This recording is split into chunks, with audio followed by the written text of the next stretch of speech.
नमस्कार दर्शकों, कार्यक्रम कानूनी सलाह में आपका फिर स्वागत है। आज हम बात कर रहे हैं बालकों से संबंधित समस्याएं और निदान पर।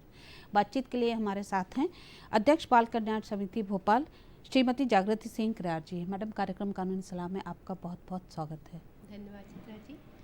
दर्शकों, जैसा कि हमारा आज का विषय है बालकों से संबंधित समस्याएं एवं निदान, तो हम आपको बता दें कि आज हम खास तौर से बात करेंगे कि जो बाल कल्याण समिति द्वारा कार्य किए जाते हैं और शासकीय क्या योजनाएं हैं बालकों को संरक्षण देने के लिए और किस तरह के बच्चों को ये सुविधाएं मिलती हैं, कौन इसके लिए पात्र होते हैं, आज खास तौर से हम इसी पर चर्चा करेंगे।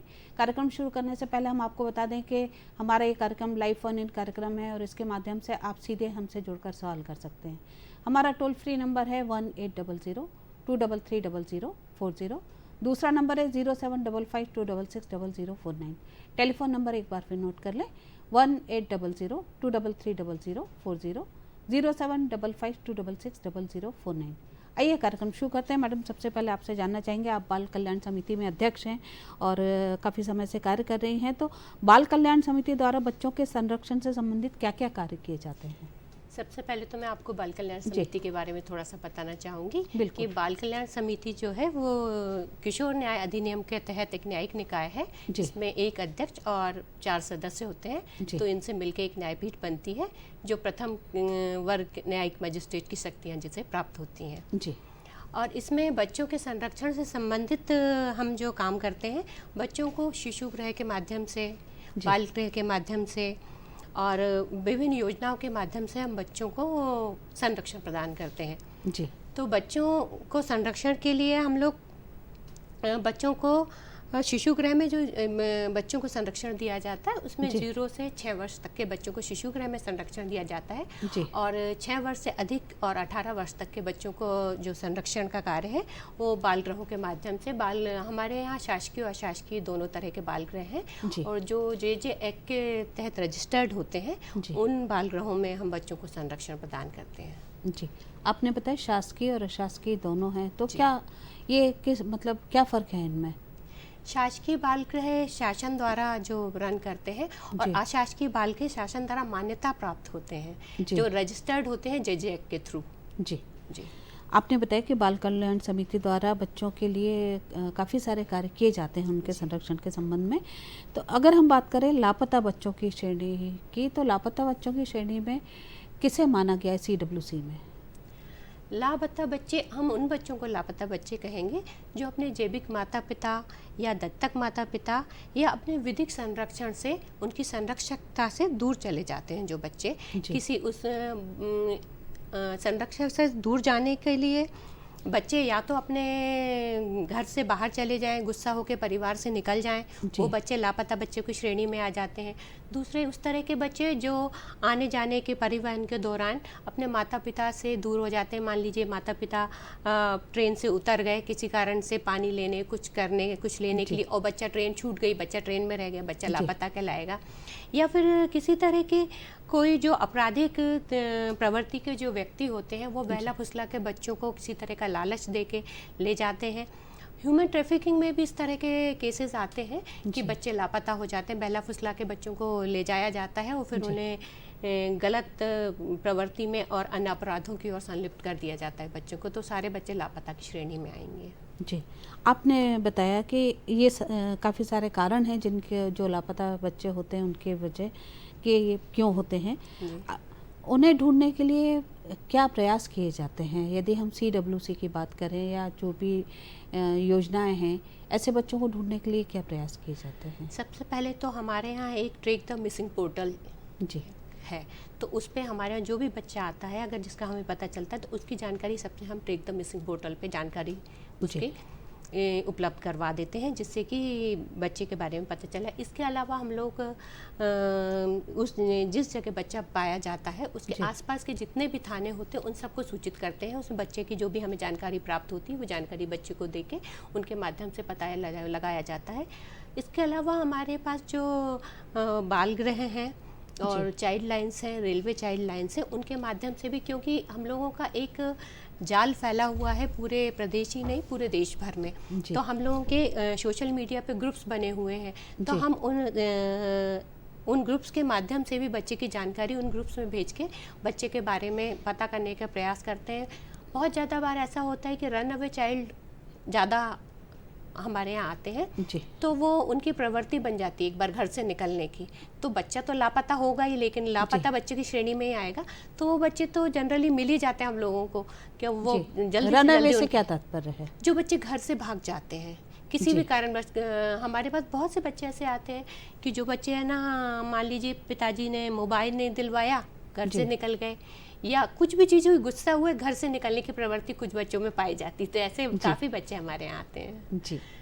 तो ये सब लापता बच्चों की श्रेणी में आते हैं सारे बच्चे। आपने बताया कि इस तरह के बच्चे काफ़ी आते हैं, तो वो उस प्रवृत्ति से बाहर निकलें, इसके लिए क्या प्रयास किए जाते हैं? CWC हमारे यहाँ बच्चों की काउंसलिंग के साथ साथ माता पिता की भी काउंसलिंग की जाती है कि भाई बच्चों को प्रेम से रखें, उनको थोड़ा साथ दें। आजकल क्या हो रहा है, इसमें ज़्यादातर बच्चे उस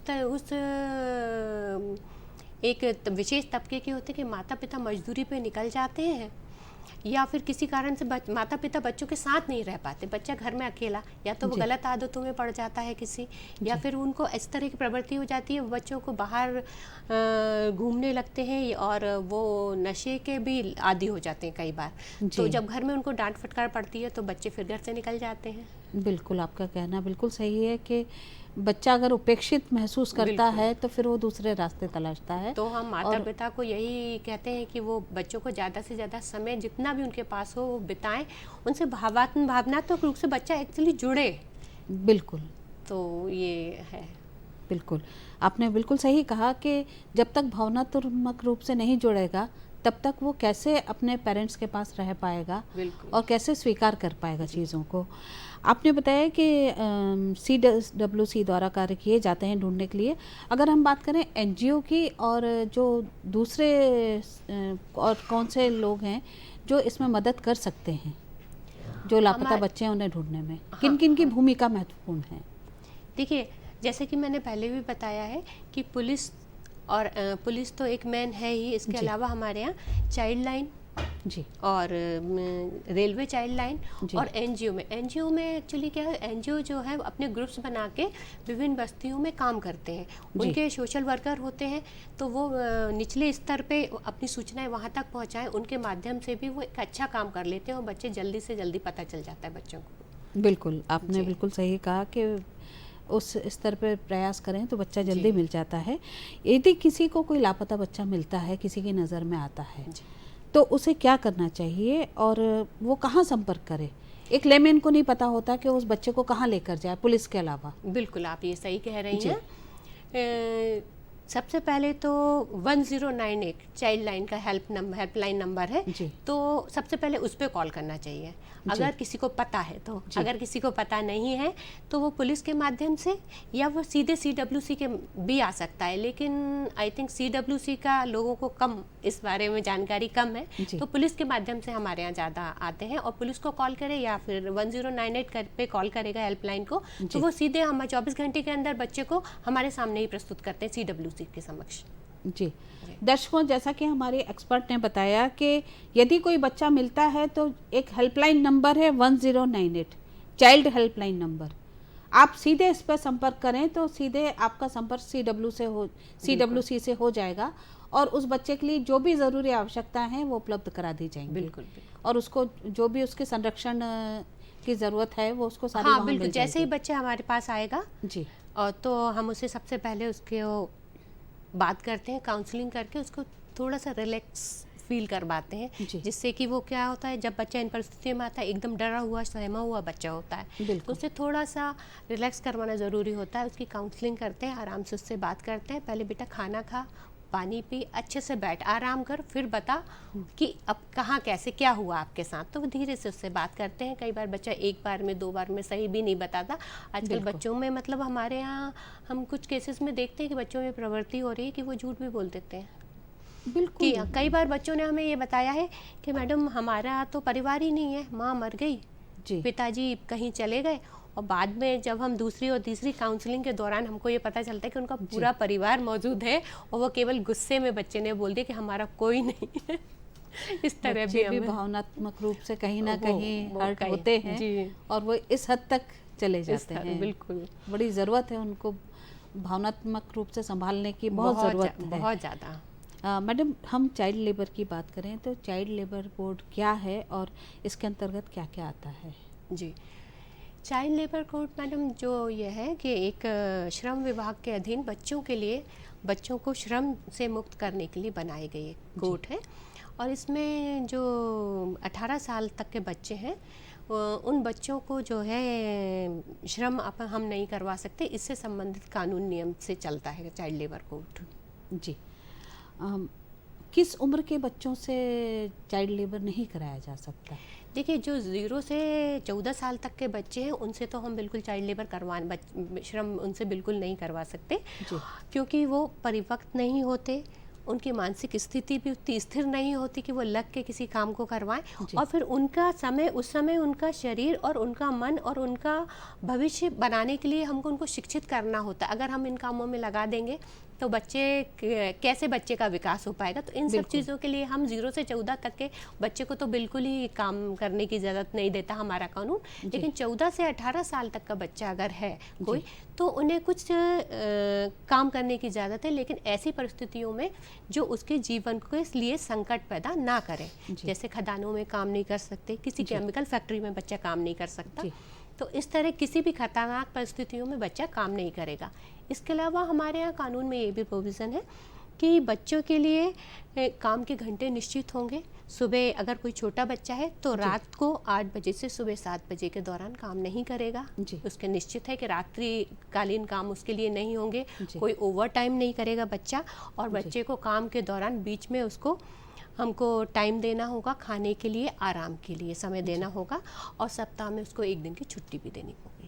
इसके अलावा वहाँ जहाँ बच्चा काम कर रहा है वहाँ अनुकूल वातावरण बच्चे को मिले, और उसके लिए उनको जो प्राथमिक चिकित्सीय व्यवस्था है उनकी भी व्यवस्था करनी होगी। मतलब उसे एक अच्छा माहौल मिले कि जहाँ वो काम के साथ अपना विकास भी कर सके।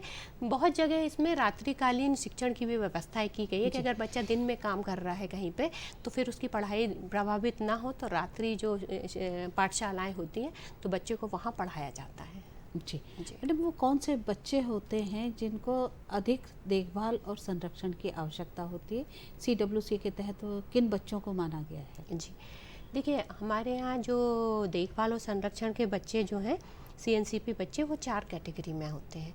एक तो ऐसे बच्चे जो अभ्यर्पित होते हैं, जो किसी कारण बस। अभ्यर्पित से क्या तात्पर्य है? अभ्यर्पित से तात्पर्य है कि किसी सामाजिक, आर्थिक या शारीरिक ऐसे कारण जो उनके माता पिता के वश में ना हो, उनके नियंत्रण से परे हो, ऐसे कोई कारण से अगर कोई माता पिता या कोई सिंगल माता या सिंगल पुरुष अपने बच्चे को सरेंडर कर देता है, तो वो आता है। जैसे हमारे यहाँ एक वो है कि पहले हमने कई बार देखा है कि किसी भी कारण, सामाजिक कारणों से, या किसी पेपर में हम आए दिन पढ़ते हैं कि छोटा बच्चा हमें झाड़ियों में मिला, नाले में मिला। तो हमारे यहाँ हम लोगों ने, जो हमारा विभाग है, हमारी समिति है, हमारे यहाँ ये हमने शुरू किया है कि बच्चा फेंके नहीं, हमें दें, पालने में दें। तो हमारे यहाँ जो 2 साह हैं, तो दोनों साह में हम लोगों ने बाहर पालने लगवाए हैं, तो वहाँ बिना आपसे कोई कारण नहीं पूछा जाएगा कि आप क्यों, चुपचाप आप आइए, बच्चे को छोड़ के चले जाइए, बच्चे को हम पालेंगे। तो इस तरह जो एक अभ्यर्पित बालक होते हैं, जो बच्चे जो परित्यक्त कर देते हैं, तो वो छोड़ के चले जाते हैं, और जिनको अभ्यर्पित करते हैं जो बच्चे, तो वो सीधे हमारे पास आते हैं, और CWC बिना उनसे कोई पूछताछ किए हुए उनको बच्चों को अभ्यर्पित करवा लेती है, उनसे सरेंडर डीड भरवाती है। उसके बाद उनसे उस दिनांक के बाद उनसे कुछ भी लेना देना नहीं होता, और फिर वो बच्चे दत्तक ग्रहण में चले जाते हैं। जी। इनकी 2 माह की अवधि होती है कि अगर आप पुनः विचार करें, उनको 2 माह का समय दिया जाता है, क्योंकि इंसान बच्चा है, भावनात्मक रूप से जुड़ा भी होता है। कभी आपको इस दौरान कभी भी ऐसा लगता है कि नहीं, आपसे कुछ गलत हो गया है, आपने बच्चे को गलत दे दिया, आप बच्चे को पुनः लेना चाहें तो वो बच्चे को ले सकता है। तो ये 2 तरह के बच्चे। इसके अलावा जो अनाथ बच्चे हैं, ऑर्फन चाइल्ड्स, वो CNCP कैटेगरी में आते हैं। इसके अलावा जो भी सड़क पे जो बच्चे हमें पाए जाते हैं, भीख मांगते हुए जो बच्चे पाए जाते हैं, और ऐसे बच्चे जो कि नहीं अन्य परिस्थितियों में, गलत परिस्थितियों में रह रहे हैं, या उनके साथ कोई हिंसा हो रही है, या शोषण हो रहा है उनका, या उत्पीड़न उनका किया जा रहा है, बाल श्रम करवाया जा रहा है, ये सारे बच्चे जो है CNCP की कैटेगरी में आते हैं, और बाल कल्याण समिति इन सारे बच्चों को संरक्षण प्रदान करती है। इनके लिए क्या खास योजनाएं सरकार द्वारा बनाई गई हैं? यदि हम बात करें कि भी इन बच्चों के लिए क्या विशेष रूप से योजनाएं बनाई गई हैं जिससे इनका समुचित विकास हो और इन्हें एक परिवार का माहौल मिले, और इन्हें ये फीलिंग ना हो इन बच्चों को कि वो परिवार से हटकर हैं? सर्वप्रथम तो देखिए, बाल कल्याण समिति का जो मुख्य उद्देश्य है वो बच्चे का पुनर्वास करना परिवार में। हम सबसे पहले बच्चे के परिवार से संपर्क करते हैं, उन्हें ढूंढते हैं किसी तरह। अगर हम उनकी आर्थिक मदद कर सकते हैं तो आर्थिक मदद करके, तो हम कोशिश करते हैं कि बच्चे का किसी तरह पुनर्वास हो जाए परिवार में, क्योंकि बच्चे का एक सर्वांगीण विकास अपने परिवार में, अपने समुदाय में, अपने संस्कारों में ही हो सकता है, और होना चाहिए, उसका एक अधिकार है कि उसे मिलना चाहिए। इसके अलावा अगर मान लीजिए बच्चा का परिवार नहीं मिलता, या बच्चा इन जो मैंने अभी आपको 3 कैटेगरीज बताएं, परित्यक्त, अभित्यक्त या और अभ्यर्पित और जो ऑर्फन, तो इन तीनों कैटेगरी के अगर बच्चे होते हैं तो सबसे पहले तो 0 से अगर 6 ईयर का बच्चा होगा तो हमारे यहाँ 2 शाखा काम करती हैं, एक किलकारी नाम से और एक मातृ छाया के नाम से। उन दोनों संस्थाओं में हम बच्चे को रखवाते हैं जी। और वहाँ रखवाने के बाद हम 2 माह का, जैसे मैंने आपको बताया, समय दिया जाता है, और समय देने के पश्चात बच्चे को दत्तक ग्रहण में पोर्टल पे लोड, बच्चे का पूरा जानकारी लोड कर दी जाती है, तो बच्चा दत्तक ग्रहण में चले जाता है।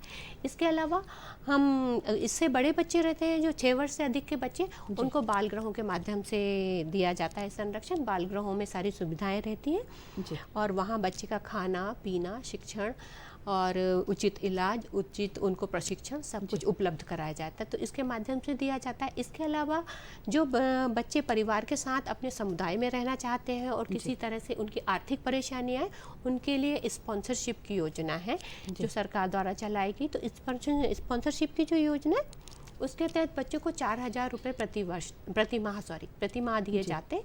तो ये योजना बच्चों के लिए है। इसके अलावा हम, क्योंकि हमारा ये ध्येय होता है कि हम बच्चे को एक पारिवारिक वातावरण उपलब्ध कराएं, तो जो ऐसे परिवार जो बच्चे के लिए पोषण करना चाहते हैं, जो आगे आते हैं, जो चाहते हैं, तो हम उन बच्चों को परिवार उपलब्ध करवाते हैं, और जो फॉस्टर केयर के तहत, पोषण देखरेख योजना के तहत हम बच्चों को देते हैं। उसमें भी प्रति बच्चे को जो है 4,000 रुपये मासिक जो दिए जाते हैं। इसके लिए कुछ मापदंड हैं जी, तो उन मापदंडों को देख के फिर परिवार पात्र कौन होते हैं? जैसे अगर 4,000 किसको जो पोषण कर, जो उनकी देखभाल कर रहे हैं, उनको दिए जाते हैं जी। बच्चे के जो सर्वांगीण विकास के लिए हम करते हैं काम, तो जो इसमें जो पोषण देखरेख योजना है, इसमें बच्चे के एक तो व्यक्तिगत दे सकते हैं। अगर मान लीजिए मैं चाहती हूँ कि इस बच्चे का मैं आज से इसका पालन पोषण का मैं उठाऊंगी खर्चा सारा, चाहे बच्चा संस्था में रह रहा हो, मान लीजिए मैं अपने पास नहीं रखना चाह रही, मेरी ऐसी परिस्थितियाँ नहीं है, पर मैं पोषण, तो मैं अब उस बच्चे का पूरा खर्चा उठाऊंगी, 4,000 रुपये मैं महीने उसे दूँ, और 1 साल के लिए भी हम ले सकते हैं। इस तरह की व्यक्तिगत जो कोई भी ले सकता है, स्पॉन्सर में आप कोई भी आम व्यक्ति ले सकता है, 1 या 1 से अधिक बच्चों के लिए। ये व्यक्तिगत जो स्पॉन्सरशिप योजना है वो चलाई हुई है कि इससे किसी बच्चों का भला हो जाएगा। बिल्कुल, बहुत अच्छी योजना है। दूसरी योजना है सामुदायिक स्पॉन्सरशिप की है, तो उसमें किसी समुदाय विशेष में अपन पालन पोषण करने के लिए बच्चों को वहाँ रख के इस योजना का लाभ देते हैं। और तीसरी एक फॉस्टर केयर योजना है हमारे यहाँ, जो उन बच्चों के लिए, जैसे कोई परिवार है और उनके यहाँ 2 बच्चे हैं, वो चाह रहे हैं कि हम 2 बच्चों का और पालन पोषण कर सकते हैं अपने बच्चों के साथ रह के, तो वो ले सकते हैं बच्चों को। सिबलिंग बच्चों को कभी भी अलग नहीं किया जाता, जहाँ तक कोशिश की जाती है कि 2 भाई बहन है या भाई भाई है या बहन बहन है, तो उनको एक वातावरण मिले, एक साथ रहें, एक साथ उनका पालन पोषण हो। तो इस योजना के तहत जो हमारी पालन पोषण स्पॉन्सरशिप की जो योजना है, तो स्पॉन्सरशिप में तो हम लोग 4,000 रुपये प्रति माह देते हैं, और उनका फॉलोअप भी लिया जाता है कि इन पैसों से ऐसा तो नहीं हो रहा कि कुछ गलत बच्चों पे यूज़ ना हो के कहीं और हो रहा हो यूज़। तो फॉलोअप बहुत ज़रूरी है इस चीज़ के लिए, तो हम लोग फॉलोअप लेते हैं उसका, और बच्चों की शिक्षा के लिए, उनके विकास के लिए, उनके कार्यों के लिए, मतलब बच्चों पर ही वो पैसा खर्च करना है आपको, इस बात का भी ध्यान रखा जाता है। तो वो जो परिवार आर्थिक रूप से सक्षम नहीं होते हैं, तो वो अपने बच्चों को अपने पास रख के उनका पालन पोषण कर सकते हैं। नहीं तो फिर हम CCIs में बच्चों को रख देते हैं, तो CCIs तो कोई एक विकल्प नहीं है ना। बिल्कुल, तो वो चीज़ हो जाती है। दूसरी, जो परिवार फॉस्टर केयर में बच्चों को लेते हैं, तो उन बच्चों के लिए फॉस्टर केयर जो योजना है, उसमें भी 4,000 रुपये प्रति माह दिया जाता है, और एक परिवार में बच्चों का पालन पोषण होता है। उसके लिए परिवारों का चुनाव किया जाता है। परिवारों के जो हम चुनाव करते हैं, उसमें कुछ मापदंड है जी। जैसे अगर जो परिवार बच्चे को लेना चाहता है, तो पहला तो है कि वो भारतीय नागरिक होना चाहिए जी। दूसरा है कि वो 35 वर्ष से उसकी उम्र कम नहीं होना चाहिए जी। तीसरा है उसे किसी भी तरह के संक्रामक रोग नहीं होना चाहिए, जिससे बच्चे में कोई संक्रामक रोग हो सके जी। चौथा, उसकी आर्थिक स्थिति ऐसी होनी चाहिए कि बच्चे का लालन पालन, उसकी सुख सुविधाओं का ध्यान रख सके, जो एक बेसिक होती है। बहुत बड़े लेवल पे नहीं कि हम चाहें कि बहुत ज़्यादा, पर कम से कम एक बेसिक। और फिर वो लालन पालन, उसकी इच्छुक होना चाहिए बच्चे को पालने का। सबसे बड़ी बात, उसको बच्चे को पालने का इच्छुक होना चाहिए, उसके अंदर से इच्छा होनी चाहिए कि इस बच्चे का लालन पालन मैं करूँ, है ना। तो ये चीज़ें हैं। इसके अलावा उस पर किसी भी तरह के आपराधिक मुकदमे, बच्चों के शोषण से संबंधित, नैतिक, इस तरह के नहीं होना चाहिए। तो हम उस परिवार को पालन पोषण देख रेख के लिए चुनते हैं। सिंगल व्यक्ति को भी बच्चे गोद दिए जा सकते हैं, यदि कोई सिंगल है जी, कोई लेडी है, मेल है, फीमेल है जी, तो उसके लिए जी चित्रा जी बिल्कुल, क्या कंडीशंस हैं उसकी? सिंगल व्यक्ति को भी दिए जा सकते हैं, पर यह है कि अगर सिंगल पुरुष है तो उसे स्त्री मतलब महिला बच्चा नहीं दिया जाएगा जी, क्योंकि ऐसे मापदंड निर्धारित किए हुए हैं। हाँ, तो और महिला, जो सिंगल महिला, उसे कोई भी बच्चा मिल सकता है जी। तो ये फास्टर केयर वाले बच्चों की हम बात करें तो ये कौन से बच्चे होते हैं और CWC ने क्या संरक्षण प्रदान करता है? पहले तो फास्टर केयर का हम शब्द अर्थ जानना चाहेंगे कि फास्टर केयर किन्हें कहा जाता है? जी, फास्टर केयर मतलब पोषण देखरेख जी, मतलब एक बच्चे का समग्र विकास अपने परिवार में। हम बच्चे क्या है, हमारा जो मेन उद्देश्य है, मुख्य ध्येय जो है, वो बच्चे का विकास एक समग्र से करना, एक परिवार के माहौल में करना है। तो हम अगर किसी परिवार में रह के बच्चे का विकास होगा तो ज़्यादा अच्छी बात है, बच्चों को परिवार मिल जाएगा और परिवार को भी बच्चे मिल जाते हैं। तो वहाँ पे रह के करना, तो फॉस्टर केयर योजना इसी के लिए बनाई गई है कि बच्चे पारिवारिक माहौल में अपने भाई बहन, रिश्ते नातों के साथ रह के वो चीज़ अनुभव करके, वो अपने कल्चर में रह के, जैसे हम सामुदायिक फॉस्टर केयर भी करते हैं, तो उसमें अपने ही समुदाय में, अपने ही लोगों के बीच, अपने ही परंपराओं में बच्चे का समग्र विकास हो पाता है। तो ये चीज़ है। आपने बताया कि फॉस्टर केयर में इन चीज़ों पर विशेष रूप से ध्यान दिया जाता है। अगर कोई व्यक्ति किसी बच्चे को गोद लेना चाहता है, एक लीगल फ्री शब्द सुनने में आता है, इससे क्या तात्पर्य है? और कोई गोद लेना चाहता है तो क्या प्रक्रिया होती है? CWC की भूमिका क्या है और प्रक्रिया क्या है? जी देखिए, हमारे यहाँ जो बच्चे आते हैं, तो कोई भी बच्चा हमारे यहाँ आएगा तो हम 2 माह के समय के पश्चात उसका सारा विज्ञापन करवाते हैं।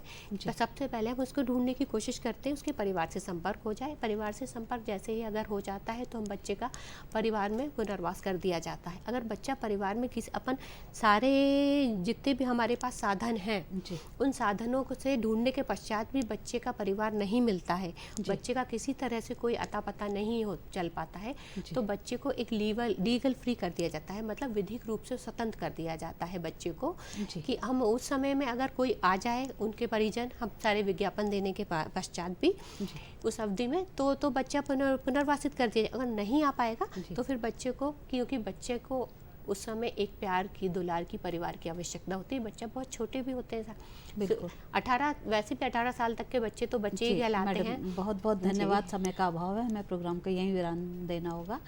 दर्शकों, जैसा कि आज के कार्यक्रम में हमने देखा कि बच्चों के लिए बहुत सारी योजनाएं हैं और मिसिंग बच्चे, चाइल्ड लेबर, इन सब से संबंधित बहुत सारे प्रावधान किए गए हैं।